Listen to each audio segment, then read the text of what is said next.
গতকাল ছিল পয়লা বৈশাখ, শুভ নববর্ষ। তাই ঠিক করলাম আজকের দিনটা সন্ধেবেলা একটু কোথাও ঘুরে আসি। তাই আমার প্রতিবেশী বন্ধুসম, আবার গুরুজন তুল্যও বলতে পারেন, তো সবাইকে নিয়ে চললাম আমাদের এই টাউন হলে একটু আড্ডা দিতে। এমনিতে তো বাড়িতেই থাকি, ভাবলাম না আজকের দিনটা একটু ঘুরেই আসি।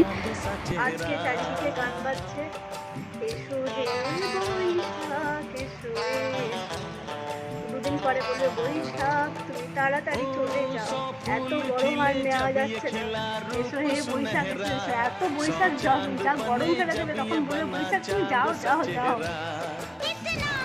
অ্যালার্ম দিতে ভুলে গেছি আর দেরি হয়ে গেছে উঠতে, প্রায় 6টা বেজে গেছে।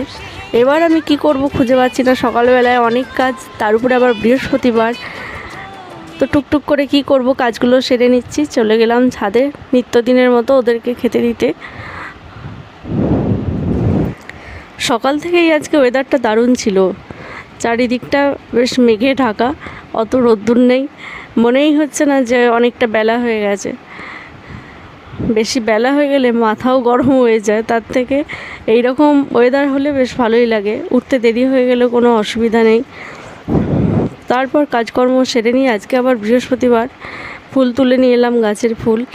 তারপরে বেলের শরবত খেয়ে স্নান করে চলে গেলাম ঠাকুর ঘরে, পুজোটা সেরে নিয়ে তারপর রান্নাবান্না করলাম। আজকে করলাম পুঁই শাক ঘন্ট। আজকে অনেক চিংড়ি মাছ এনেছিল, সেই চিংড়ি মাছ বাছতে গিয়ে ব্যাস মাথা গিয়েছিল গরম হয়ে। তো কী আর করা যাবে, এনেছে যখন রান্না তো করতে হবে। করলাম এঁচোড় চিংড়ি, বরবটি দিয়ে চিংড়ি মাছ বাটা, আর আমের চাটনিটা দুদিন আগে করে রেখেছিলাম। আজকে আর কিছু করিনি, অনেকটা দেরি হয়ে গেছিলো রান্না করতে, ওই চিংড়ি মাছ বাছতে, আর শেষ পাতে একটু দই ছিল।